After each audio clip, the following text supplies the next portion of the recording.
आता गं सासूबाईचा फोन. हां हॅलो. हां बोला ना सासूबाई, कशा आहात तुम्ही? हां बरं बरं. हां मी काय नाही बसले होते.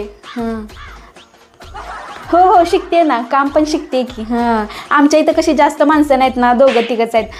त्यामुळे तसं जमतं मला, पण आपल्या इकडं कशी ढिगभर माणसं आहेत ना, म्हणजे जास्त माणसांचं मला जरा जमत नाही ना, त्यामुळं. हो हो शिकते, परफेक्टच शिकते सगळं. हां हां चालतंय, ठेवू का? म्हातारी चांगली चाबरीच दिसते, काम शिकून घे नीट आली सांगणार. म्हणजे मी इथं काम शिकते आणि तिकडं जाऊन हिच्या हाताखाली मोलकर निघत राबती.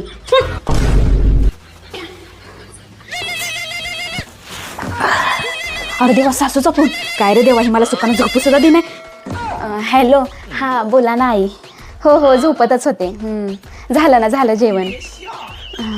हां देवा, मी तर आज मंचुरियन खाल्लंय. आता हिला सांगितलं तर म्हणाल बाहेरचं खायला पोरगीला सुकल्या. हां हां बोला ना बोला. हां रेंज गेली होती. हां मी आमटीन भाकरी खाल्ली. नाही नाही मला नाही आवडत बाहेरचं वगैरे खायला. ते कसं शरीरासाठी चांगलं नसतं ना. हो हां. देवा सासूचा फोन. हिला काही काम आहे का नाही? उठलं सुटलं सकाळ संध्याकाळ नुसतं मलाच फोन करत बसते वाटतं. हॅलो. हां हां बोला ना आई.